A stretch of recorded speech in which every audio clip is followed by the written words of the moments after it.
Hola queridos amigos de Contexto. Amigos, hoy nuestro programa sobre actualidad con Bill Wall lo vamos a iniciar hablando sobre un tema que está inquietando al mundo y es el de los globos chinos que han estado sobrevolando territorio de Estados Unidos, Canadá, Alaska, provocando reacción de estos, quienes afirman que se trata de instrumentos espías, contrario a lo que ha informado el gobierno chino, que ha dicho que se trataba de globos civiles para observaciones meteorológicas. Sin embargo, algunos medios chinos acusan a Estados Unidos que han volado ilegalmente sobre su territorio en varias ocasiones también globos. O sea que eso quiere decir que no sé si hasta cierto punto esto se acepta. Según Estados Unidos, el examen del dispositivo del globo derribado el sábado tenía mecanismos para hacer imágenes y eran de alta resolución y eran muy sofisticados. Por eso es que ellos dicen que eran de espías. Entonces lo que todos nos preguntamos es hasta qué punto esto va a tensar más las relaciones entre China y los Estados Unidos, que ya de hecho estaban tensas. ¿Y cómo afectará entonces esto al mundo? Bill, buenos días. Buenos días, ¿qué tal? Mira, a veces yo pienso que alguien está celebrando su cumpleaños a lo grande y mandan lobitos para ir y hablan de los chinos y eso, para que no le culpen lo que pasa. Mira, todos sabemos que hoy todavía se siguen usando globos para el tiempo, ¿no? Pero sabemos que hoy, con los satélites que hay a diferentes niveles, satélites fijos que siguen la rotación de la Tierra, realmente eso de los globos sí y no. Ya no es como antes, ¿no? Que inclusive en los años 50 se hablaban de que algunos eran objetos de extraterrestres, sí, porque no se entendía. Y ahora se ha porque dicho muy alto, también un poco. Podía ser muy alto y no se sabía, sí. Los aviones no volaban a esa altura ni mucho menos. Es obvio que no tengo por qué dudar que este primer globo, de un tamaño de como, dijeron, de como 3 autobuses de colegio, 3 guaguas de colegio. Es un tamaño, un volumen enorme, ¿no? La altura que iba a unos 80.000 pies de altura no representaba peligro para las aeronaves, sabemos eso, ¿no? Sí. Yo estoy seguro que no fue el primer globo. Lo que ha habido es que en años anteriores parece que si alguien lo observó no lo consideraban, problemático. Sí. Pero en Norteamérica existe la NORAD. NORAD es la defensa norteamericana, que es un conjunto de Canadá y Estados Unidos. Principios de la Guerra Fría se instalaron una serie de radares de alto poder en la parte norte de Canadá realmente para los bombarderos que pudieran venir entonces de Rusia cruzando el Polo Norte. Y esto cubre desde Alaska hasta Terranova, o sea, la parte también norte que pudieran venir por el norte atlántico. Posteriormente, con la evolución de los armamentos, eso se modernizó para entonces captar los misiles balísticos intercontinentales que sustituían a los bombarderos. Pero con el tiempo, después de caer la Unión Soviética y demás, eso se fue enfriando un poco, ¿no? Pero es un conjunto de Estados Unidos y Canadá que ambos, en un momento dado, dependiendo del área y donde estén ubicadas las bases aéreas, pues le corresponde la defensa de esa zona. Parece ser que si han volado, hay la versión de que posiblemente NORAD o no le puso importancia o sencillamente no tenía los radares. Combinados con elementos lentos de esta velocidad. Sino también más bien que son muy ligeros y quizás por lo ligero que son no los captan los radares. No, podían captarlo, pero que no le daban importancia porque realmente no era, tú sabes, tú estás preparado para misiles, los misiles van a una velocidad extraordinaria, sí. Entonces tú tienes preparación, lo tienes puntando hasta cierta cosa. Esto no sabemos si salió a 80.000, podía haber bajado y después subido porque tenía todos los artefactos para manejarlo. Entonces, sí es posible. Los republicanos culparon a los demócratas porque decían que en la época de Trump eso no hubiera pasado. Sin embargo, hay pruebas, según los demócratas, de que sí, que en la época de Galo eso volaban, pero parece que no se les puso importancia. Bueno, el hecho es lo siguiente. Las relaciones y las condiciones en que está China ahora mismo, en estos instantes, y Estados Unidos. Los Estados Unidos han mandado flotas mayores, la flota del Pacífico, creo que la séptima flota americana, que últimamente la han reforzado, portaaviones gigantes, más buques, están de nuevo equipando y ocupando bases como Guam. ¿Dónde es que está este? ¿En el mar de China? Sí, han llegado al mar de China, Sí. Han fortalecido y tienen más tropas y equipo en Guam, que es una base importante, esto que también la tienen para Corea del Norte con los misiles. Han hecho negociaciones para reactivar bases y enviar tropas a las Filipinas. En fin, hay un movimiento de metamensaje entre los dos. O sea, la situación está en que yo saco un cuchillito, el otro saca el otro saca un machete y el otro simplemente esto. Y tengo entendido como que China no ha querido conversar con los Estados Unidos, que esto pudiese interpretarse como que sí, que se admite la situación que hay... está tirante. Ahora, de ahí a una guerra no. El problema es... Todavía. El problema es... Pero una guerra sería focalizada. Pero el problema es que es Taiwán, ¿no? Donde los americanos, ya hemos visto los últimos tiempos, fue Pelosi, que no le gustó a los chinos, buques de guerra americanos pasan por ahí, China ha hecho del mar de China como un lago de ellos, los atolones sumergidos, parte de tierra sumergido, ellos han puesto que no le corresponde a ellos han puesto, más bien ahí pescan los filipinos, los vietnamitas, etcétera, en ese mar ellos donde hay una base, aunque haya 50 metros, por ejemplo, de profundidad, pero haya roca, ellos han construido islas. Automáticamente las islas tienen 200 millas de agua que es parte territorial económica y todo. Entonces, están haciendo muy obvio, ¿no? Muy obvio. Entonces, lo están haciendo. Eso afecta el tránsito internacional, porque entonces va a llegar un momento que todo va a ser chino.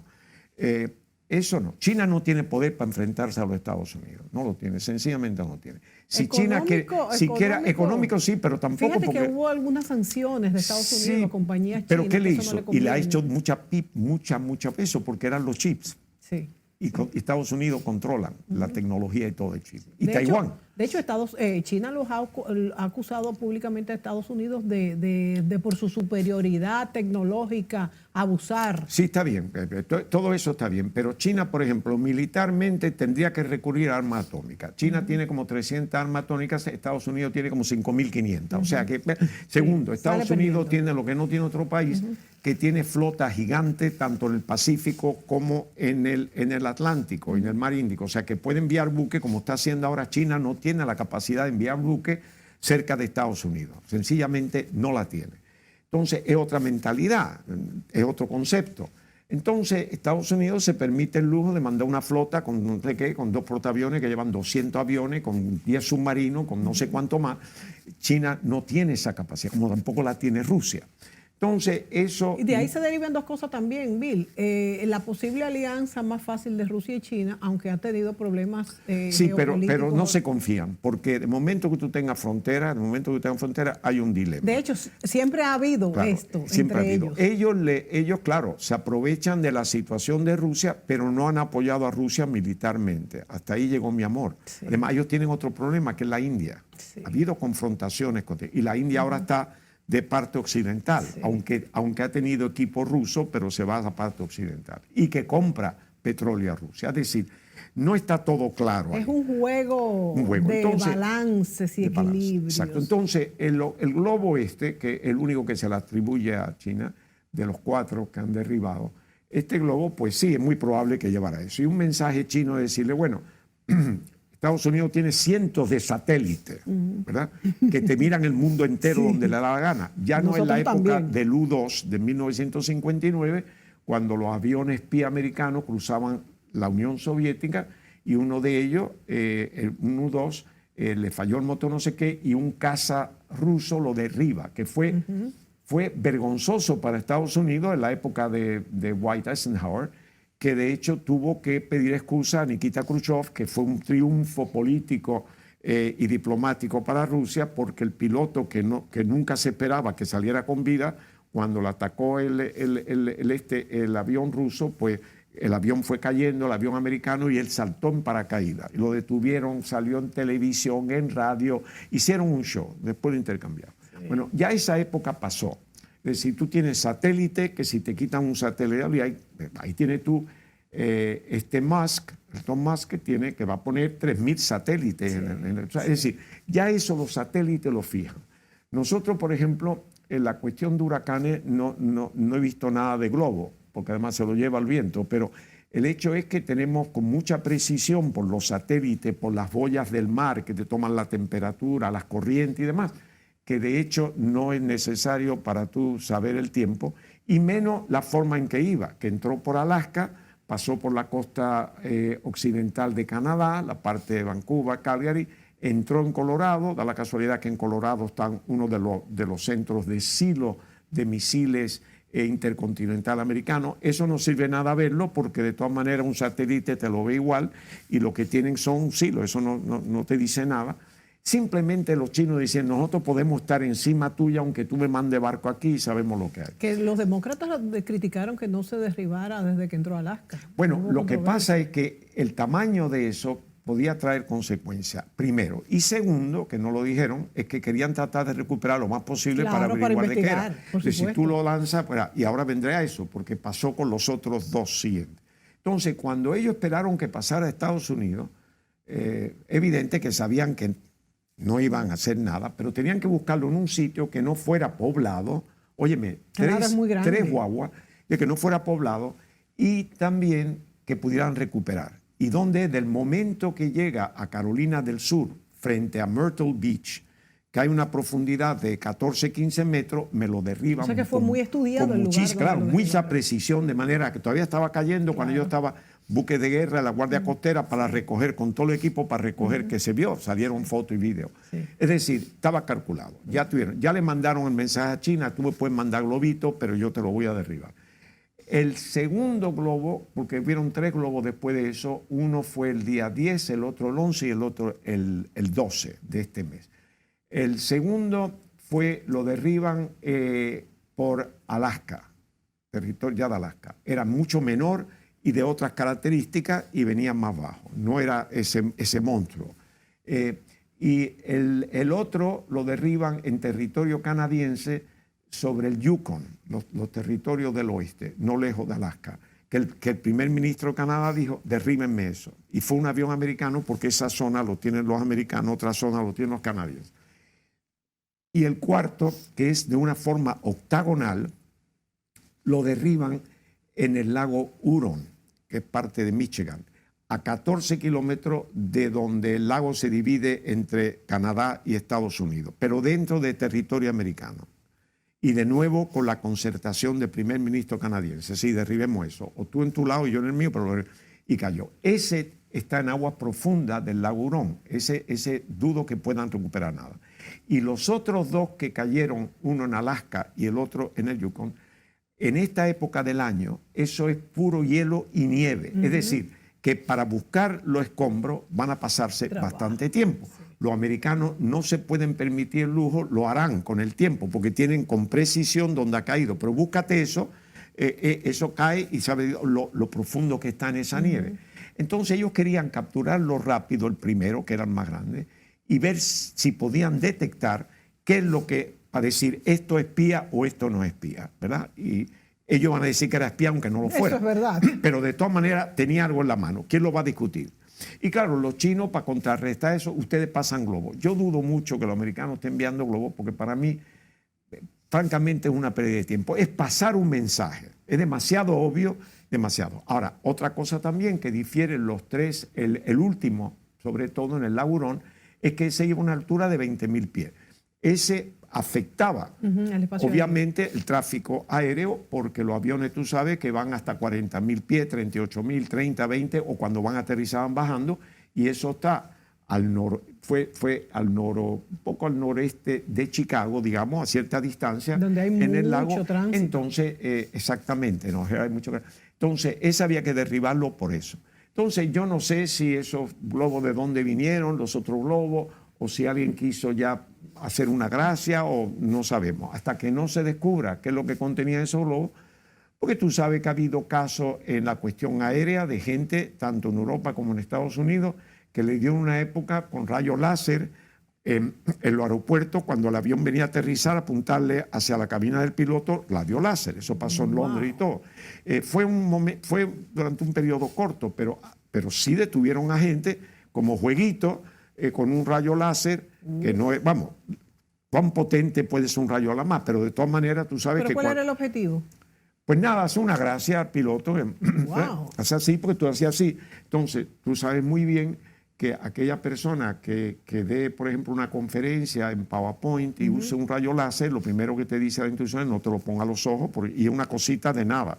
Tú coges uno más grande y punta un avión, el piloto eso lo distrae en cuestión de segundos, y aunque eso venga automático, pero el piloto puede reaccionar. Claro. Es decir, hay cosas que no se saben, pero de todas maneras esto del globito más bien metamensaje que los chinos por un lado pasan, aunque no tenga nada dentro, y los americanos por otro lado, pues lo mismo, y ahora los chinos que si los americanos. Y eso es parte hay que ver el fondo de esto, ¿no? Dos cosas, Bill. Primero, también leí, no sé si será cierto, que ante esta amenaza, lo que ellos llaman una amenaza, los norteamericanos y canadienses se han puesto las pilas y han detectado supuestamente con radares más finos, más esos que pueden captar más, que han visto otros más pequeños en el espacio aéreo. Y por otro lado, ¿hasta qué punto esto también serviría para unir a demócratas y republicanos? Porque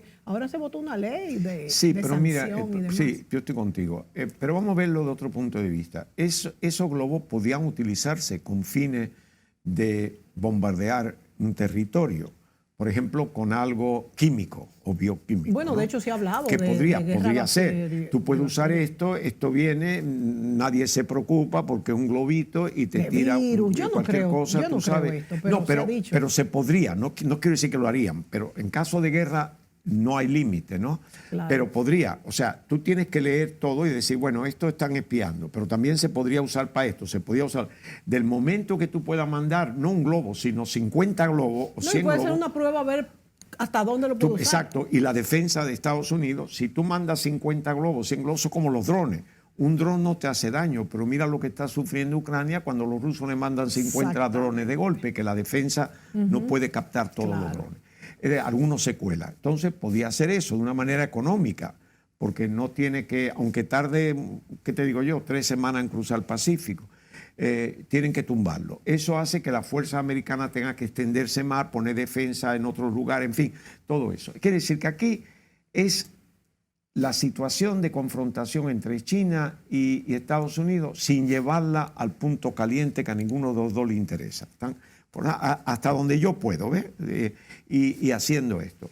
Mientras tanto, eso le conviene a los rusos, evidentemente, porque ellos es una distracción más. Claro. Y ellos, claro, ellos olvidan de que los ucranianos no se van a distraer con globitos por Estados Unidos. Pero de todas maneras, esa es como yo lo veo, vaya. Bueno, la verdad es que hay que ver qué pasa con esto, pero como side, ¿verdad? Ahora te pregunto yo, ¿y tú te has montado en un globo? No, ¿Tú has hecho nunca, tantas cosas? Nunca me he montado en un globo porque... yo me iba a montar una vez en Turquía, en Estambul precisamente, y le cogí miedo. Eso va alto, Bill. Mira, yo me conformé con ver la película Vuelta al Mundo en 80 días, que Cantinflas iba en un globo. Pero no he tenido oportunidad y no ha sido una cosa que realmente... No está en tu checklist. Me llama no está en mi checklist, exacto. No ha sido una cosa... de todas maneras, no lo hubiera tenido... Si tengo la oportunidad no hubiera tenido miedo, ¿no? Pero a mí las alturas... que tú eres bien valiente. Las alturas que las alturas no... Pero realmente fue que como que no lo coordinamos muy bien, porque al final me hubiera montado. Sí. Pero no deja de darme mi miedito. No, esos turísticos no van tan altos. Esos turísticos es para ver, bajitos, claro, es para ver la ciudad. Y yo creo que sí, que me he montado en un Zeppelin, sí. Ah, te has montado sobre en un la ciudad aquí. Había uno que tenía anuncios de Brugal. Sí. Y me monté con don Osvaldo, cuando, un grupo, y fuimos y dimos la vuelta por aquí, por encima de la ciudad, San Isidro, dimos la vuelta al montado. Montado en helicóptero, en aviones, de todas clases. En el primer vuelo lo hice yo en el 49-50 en avión de 2 salas, imagínate. Ay, sí. Entonces, esto con tela, era una tela, no era sólido, un especial de luego, pero el viento la hacía hacia la tela, tú vas sentado y aquello así. En fin, pero vaya, lo hizo, pero en globo no. Ahora, con esto que están derribando globos, lo voy a dejar para más adelante. Para otra vida. para otra más adelante, vida. déjalo, sí, para que no nos vayan a derribar, ¿verdad? Sí. Bueno, vámonos a la pausa y volvemos con otros temas.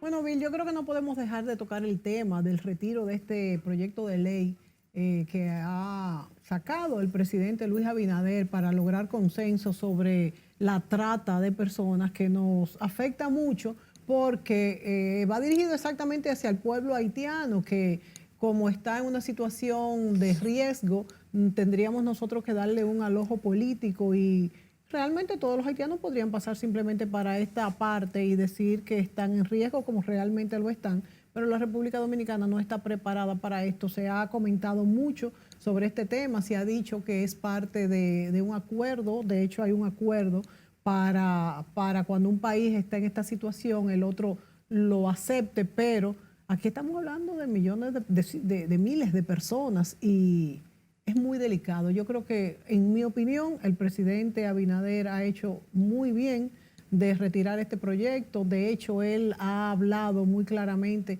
Nosotros mismos en este programa Contexto hablamos la semana pasada la efectividad de una migración controlada, como se hace en Canadá, y cómo el migrante también llega a adaptarse a un país donde le puede brindar condiciones que son humanas, porque a veces se nos critica de que aquí a los haitianos se les trata de una manera que no debe ser, pero claro, es que no estamos preparados para acoger esta migración de la manera respetuosa. Entonces, no podemos hacerlo. Yo saludo esta decisión del presidente Luis Abinader y creo que es lo mejor que ha pasado. No sé cuál es tu opinión. Esta situación hay que verla con muchísimo cuidado y con mucha profundidad, y bajo ningún concepto apasionarse, porque el caso de Haití para República Dominicana es un caso pasional, por la historia, o sea, hay que entender eso. O sea, del mapa no hablamos necesariamente de que es una situación de racismo. Racismo existe en todas partes, pero no es aquí, porque muy bien llegaron los cocolos a principios del siglo pasado y fueron asimilados, y hoy costumbres de ellos, bailes, etcétera, ya se es parte, defiende inclusive y se celebra su cultura. Sí, exactamente. Ya hoy es parte de la cultura dominicana, hoy la historia de la cultura dominicana. Esos guandules con coco son cocolos. El pan de coco, quiere decir que de hecho no es eso, es que hay otra perspectiva, las invasiones, el periodo de 22 años, todo las eso se quedó muy arraigado en el pueblo dominicano. Quiere decir que hay que entender eso. Ahora vámonos a la parte lógica. Hoy el mundo República Dominicana, incluyendo la época de Balaguer, que venía de la época de Trujillo, estaba muy aislada del mundo. Eso es verdad. Nosotros en las últimas 4 décadas, por ejemplo, voy a decir 4 décadas, tal vez 3 décadas, nos hemos integrado aceleradamente al resto del mundo. El ejemplo es el turismo. Si llegan 7, 8 millones, o con los cruceros más de 8 millones, para una población de 10 millones y pico, 11 millones, ya hay una influencia, eso influye aquí también. Las inversiones extranjeras en sectores primarios de la economía dominicana, igual. Es decir, el país ya no es un país que medio secretista, que está ahí, no. Y que ya sobrevive aislado, el turismo. Exacto, tú vas fuera del país y ya mucha gente conoce en República Dominicana y con muy buena impresión de República Dominicana. Es decir, ya el mundo, ya tenemos que estar atentos a lo que piensan de nosotros y cómo piensan de nosotros. Entonces sí, hay grupos en el mundo que influencian los derechos humanos, una serie de elementos que hablan de la protección del derecho humano en todos los países.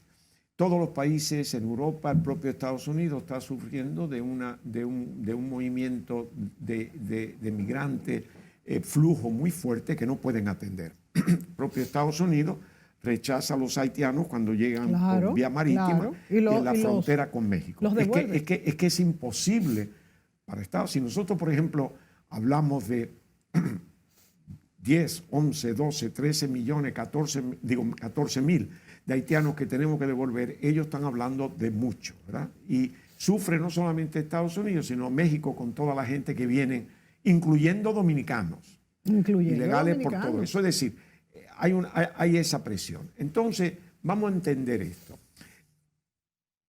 Pertenecemos al mundo y nos debemos evidentemente a las líneas que se desarrollan de humanidad en el mundo. No cabe duda de ello.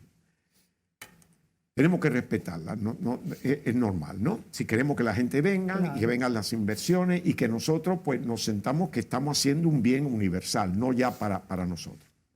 Correcto. Pero tenemos características, como tú bien dijiste, diferentes a otros países por el hecho de tenerlo en la misma frontera. Y ser un territorio tan pequeño también, porque es que nosotros no somos Canadá. Exacto. O sea, pero tenemos limitaciones. Esta isla es la más poblada del Caribe. Si tú pones la población de Haití y la población nuestra, hoy andamos, yo estimo, entre 22 a 23 millones. Lo que significa una densidad poblacional bien alta. Muy alta, porque Cuba, que es mucho mayor que esta isla, tiene 11 millones 400, 8 millones 500 mil habitantes. Nosotros tenemos el doble. Exacto. ¿Okay? En una isla mucho más pequeña. Dividida en dos, con dos culturas completamente diferentes. Totalmente Nosotros diferentes. hemos avanzado, no solamente cultura, el nivel de desarrollo que pasaba como cuando nosotros íbamos en la década de los 60 a Puerto Rico, que veíamos ese edificio y decíamos, ¿veníamos dónde? Bueno, nosotros hemos acelerado, hemos tenido un desarrollo acelerado.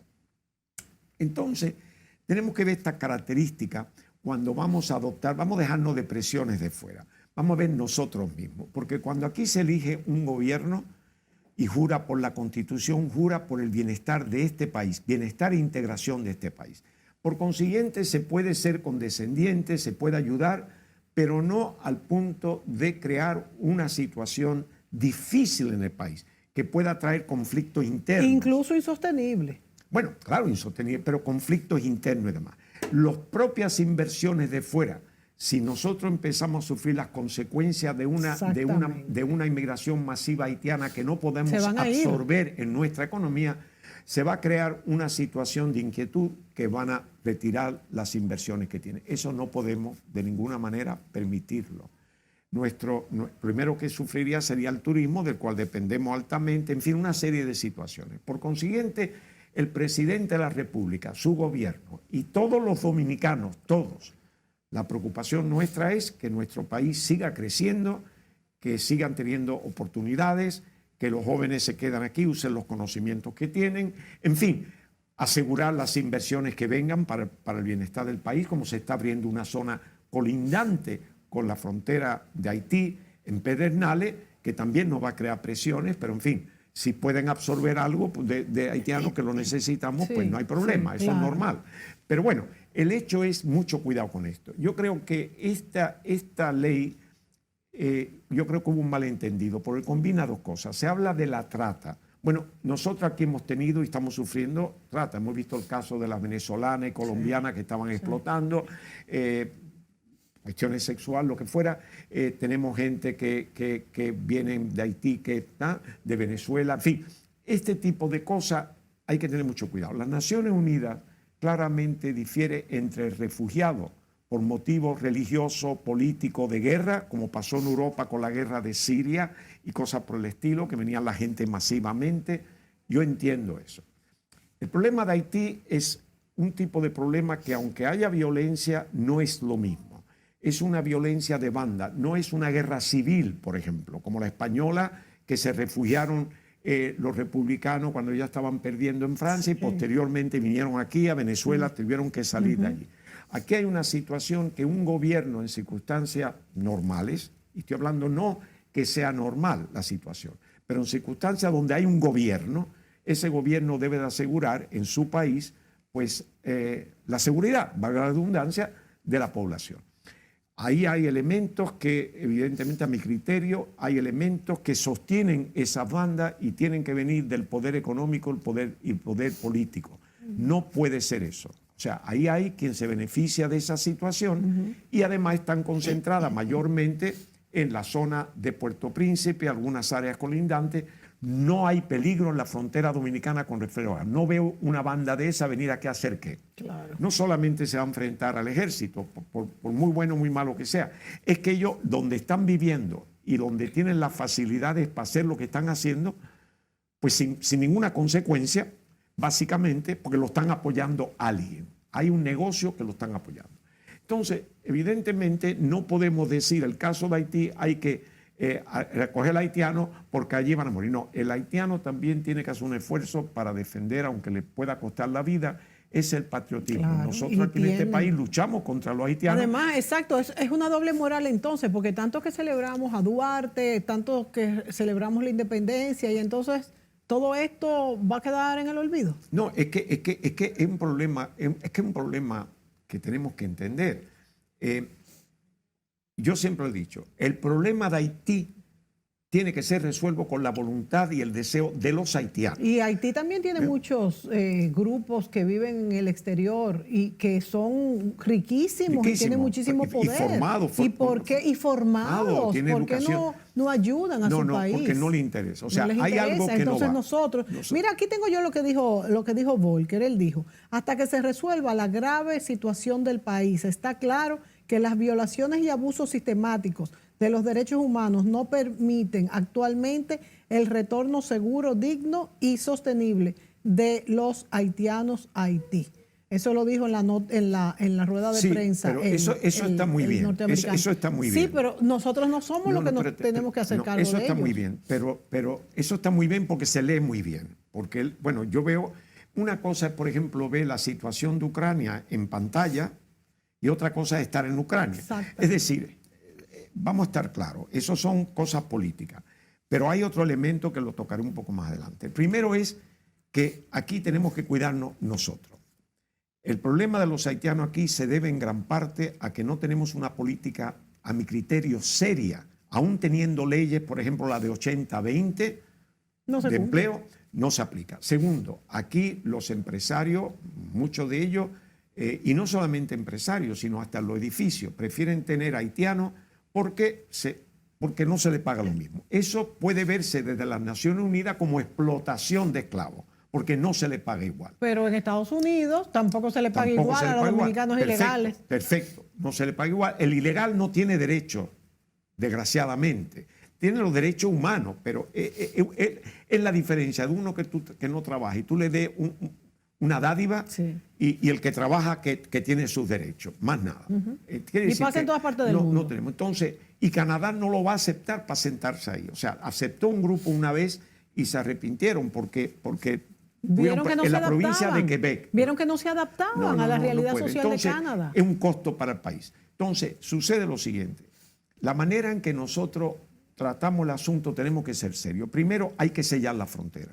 No puede ser que haya la cantidad que yo voy a Bávaro y por ahí ver los camiones cargados de haitianos. Esa guagua de 27 haitianos que pasó 13 retenes del ejército. 13 retenes del ejército. Wow. Señores, estas señoras que piden ahí en la Winston Churchill con un bebé en la mano que estoy seguro que no es de ella, que la traen los grupos, ponerla ahí y la tienen. Bueno, el que venga de fuera y ve eso considera que eso es un crimen de los dominicanos que permiten eso. Entonces, tenemos que ser coherentes en nuestra política. No podemos tener, pues, el empresario tiene que rehusar tener un haitiano. Y si lo tiene, va a tener que pagarle lo que le paga un dominicano. No se lo va a pagar porque no tiene las mismas condiciones. Estemos claros. Entonces, son dominicanos que si tú le pagas lo adecuado, el dominicano va a hacer el trabajo. En el sector agrícola tenemos otro problema. Hay que mecanizar el sector agrícola. Una cosa es cortar, pero es que tenemos que entender el problema, no solamente focalizarlo. Es que ¿por qué están los haitianos aquí? Bueno, porque la agricultura, básicamente dependemos un 80% de ahí. ¿Por qué? Porque no la hemos adecuado, no la hemos mecanizado, no hemos invertido el dinero que se requiere para hacerla interesante para el propio dominicano. Una cosa es tú manejar los equipos de agrícola, de producción, de lo que sea, que tienes que pagar a una persona que tenga otros conocimientos, que debemos de prepararlo, dominicano, no que venga un haitiano con un machete a cortar caña. Ya el dominicano ya pasó esa etapa del machete, ¿verdad? Sí. Ya no estamos en eso. Sí. ¿Quién cortaba aquí la caña? Con los esclavos. Haití lo ve como que eran esclavos, y eran esclavos. Nosotros fuera lo pueden ver como esclavos, históricamente. Porque realmente, pero también lo tienen en Estados Unidos y lo tienen en Europa en muchos casos porque esa gente están siendo explotada, estemos claros. Sí. Eso pasa en China igual, o sea, pasa eso. Ahora bien, ¿cómo podemos nosotros corregirlo? Bueno, para el país es más problemático, no necesariamente el haitiano que pide en las calles, sino el tener sectores de la economía cruciales como la agricultura, la construcción, que son en muchos casos los de mayores crecimientos, claro. Y tenemos dependiendo, si esos haitianos los sacamos del país, ¿qué hacer? ¿Qué hacemos? Claro, entonces somos selectivos. Pero yo veo los camiones, yo he cruzado la carretera, he visto los camiones, señores, cargados de haitianos, como Pedro por su casa. Y esta guagua entrando. Hay un negocio enorme. Vamos a perseguir ese negocio. Claro. Vamos a controlar la entrada. ¿Qué trabajo nos cuesta a nosotros, que lo hacen otros países? El que venga a trabajar aquí, hacemos al empleador responsable. Primero tiene que tener un permiso de trabajo. El momento que tenga un permiso de trabajo, esa ahí persona, mismo se acaba, ¿eh? Se acaba. Esa persona, por un año, sí. Esa persona que lo emplea, pues es responsable de su estatus aquí. Y por supuesto le va a pagar y va a tener que pagar los impuestos y retenerle los impuestos para que contribuya al bienestar. Es una decisión política. No, entonces es una decisión así. Dejémonos eso, para que no nos critiquen, porque los Estados Unidos o Canadá lo tienen, pero nosotros no tenemos eso. Entonces, lo otro que yo le había dicho en otro programa es que no solamente la realidad, la percepción. Si nosotros de buena primera que acostumbramos a tener estos operativos, aquí, pero no es para eso, para los motociclistas, un operativo 3 días, después se olvidó para todo. Hacemos el operativo haitiano. Durante 4 días, una semana, una serie de camiones llenos de haitianos, cargados de haitianos para Haití. Bueno, eso sale en la prensa porque lo sacamos nosotros mismos, tampoco somos cuidadosos, ¿no? Entonces, mira, 12 camiones con no sé cuántos haitianos que salen de aquí, eso es abuso porque los haitianos. Bueno, es que lo dejamos que entre y después tenemos que sacarlo de golpe, ¿verdad? Los que entran no salen en el periódico, saben que es escondido, claro, ni nadie fuera dice, mira lo que están... Claro. No, entonces, ¿qué pasa? Ven un lado de la historia, pero nosotros mismos ponemos ese lado de la historia porque tenemos el consumo interno de las noticias y el consumo externo. Y a veces hay conflictos. Eso es para nosotros que veamos que están haciendo algo el gobierno. Pero para afuera es una señal de abuso porque nos vamos a la época de los nazis cuando llevaban a los judíos en trenes a los campos de exterminio. Es decir, todo eso se manipula muy fácil, ¿no? Pero le estamos dando también pie a que se manipule.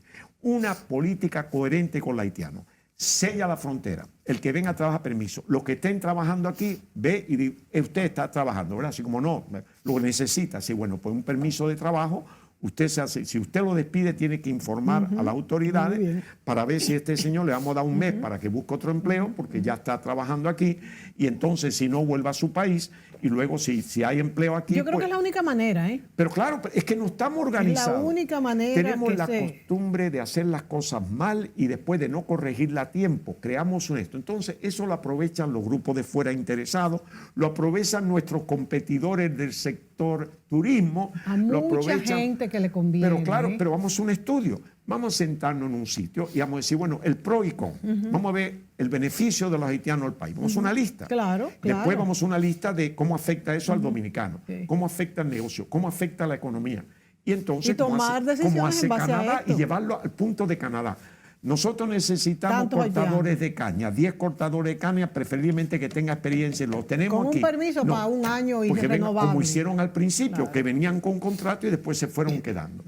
Es que no podemos ver esto en el contexto del nacionalismo, ni del racismo, ni del haitianismo. Sino de la practicidad, de qué conviene al país. Exacto, ¿qué conviene al país? Partamos de ahí, ¿qué nos conviene? ¿Necesitamos haitianos? Es verdad. Como los americanos necesitan dominicanos, es verdad. Pero vamos a hacer lo que hacen ellos. Es decir, es que nadie nos puede criticar si hacemos eso, porque si no, lo que estamos realmente... Es fomentando que estén mal aquí, además. Que estén mal aquí y que nos afecte. Claro, claro. Y como dijo el canciller, nadie tiene derecho, si lo hace bien, a poner las Por leyes de migración. Está bien, pero precisamente nosotros nos vamos por los otros. Nosotros siempre culpamos a alguien y culpamos a otro. Dejémonos de culpar a nadie. No tenemos el poder de potencia para culparnos. Si nos meten el palo, nos van a meter palo. Porque mira bien lo que pasó con Central Romana. Vamos a estar claros. Tenemos que saber un FODA, qué fuerza tenemos, qué influencia tenemos y cuáles son las debilidades nuestras. Debilidades vamos a dejarnos de cuenta. No de este gobierno, de todo. Es más, del dominicano per se. Entonces vamos a cambiar esto y vamos a ver nosotros primero, nosotros segundo, nosotros tercero.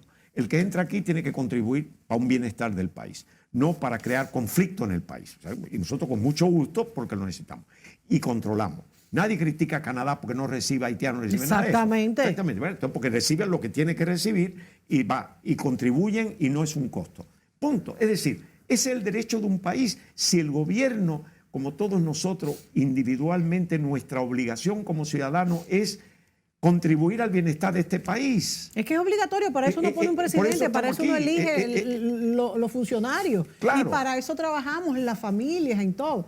Bill, pasemos a otro tema, que ya no nos queda mucho tiempo. Hay dos temas que quiero así, abuelo de pájaro, que tú me des tus opiniones. Primero, se ha hablado mucho en los últimos días sobre el abuso que comete la policía. De hecho, ha habido víctimas de un niño muy pequeño con un asunto de una música alta y demás.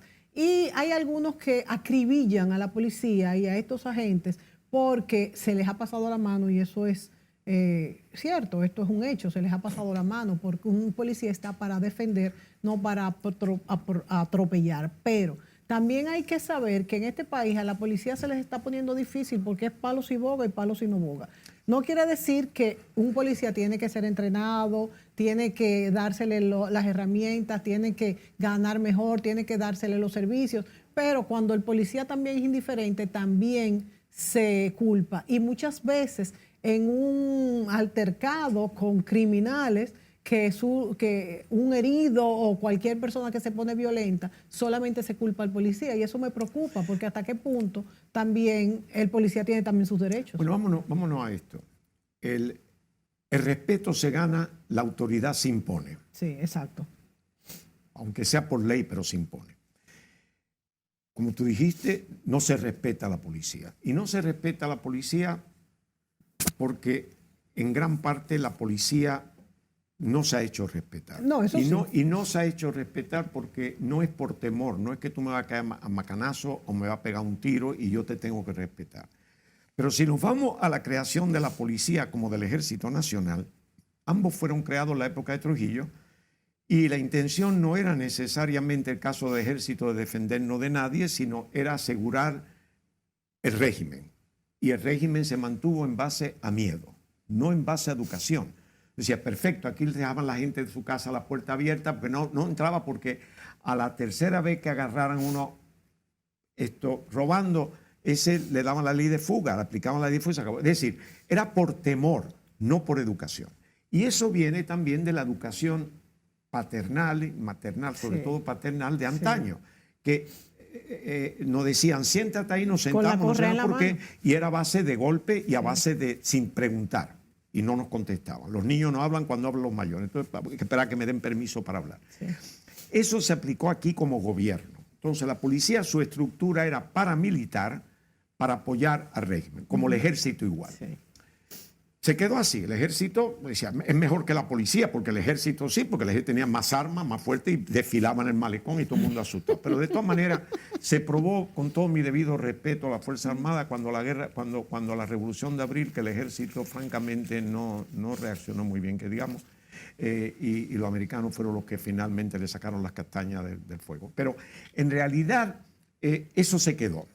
Y luego ya se creó un mundo aparte, donde hay poder, hay corrupción. La gente, República Dominicana, tienden a ser muy independiente.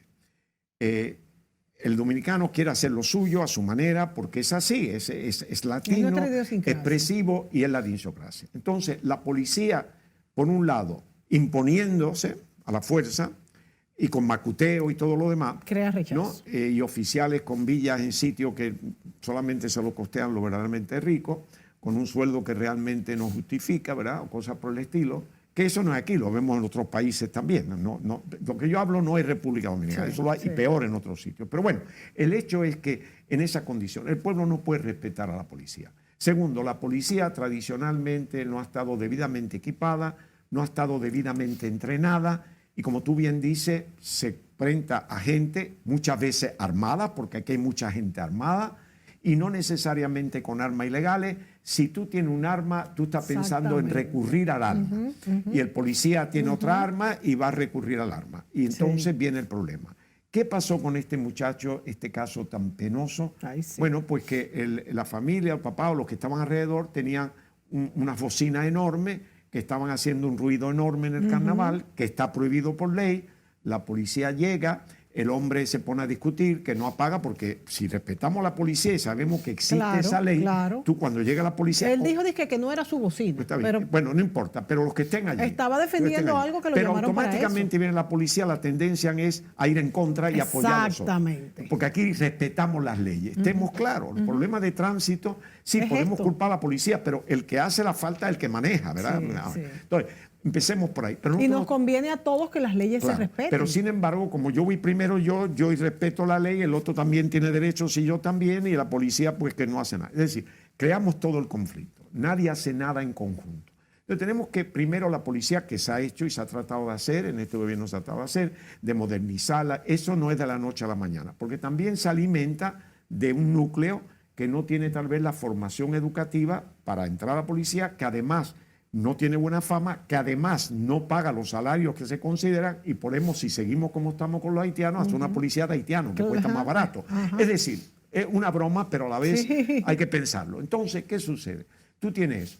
Y claro, eso no se corrige de la noche a mañana, lo que tenemos que tener es la forma de corregirlo. Y hemos traído técnicos de Estados Unidos, otros países para ayudarnos, pero realmente no es solamente las autoridades, es el ciudadano que tiene que poner de su parte y respetar. Entonces, fíjate bien que cuando Trujillo cae, lo primero que pasa es que la policía, que lo veían como un ente represivo del régimen, pues también ahí empezó a no respetarse la policía.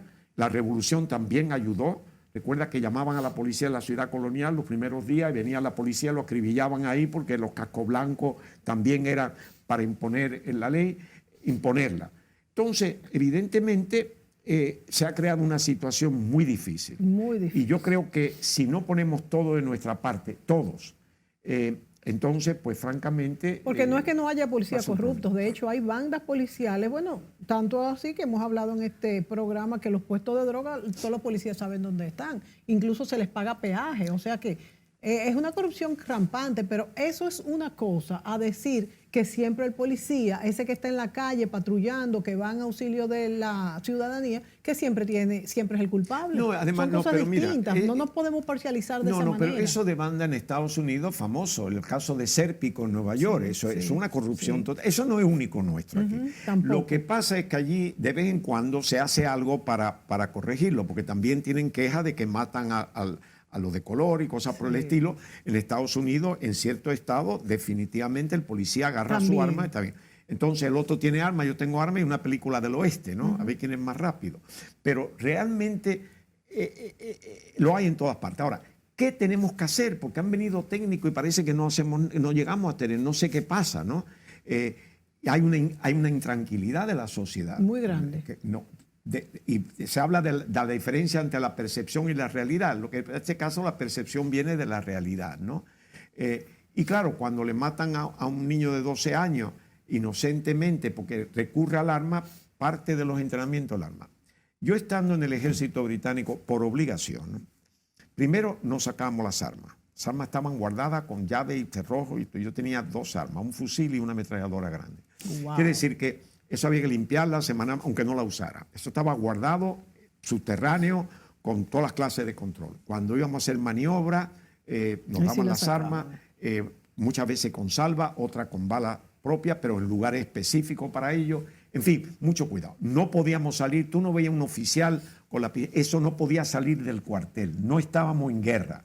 Ni siquiera en el cuartel usábamos las armas de guardia, usábamos un bate para dar la vuelta al cuartel, por si acaso, porque un bate, no una ametralladora que yo me ponga a disparar si veo una sombra allí. Bueno, o sea, es otro concepto.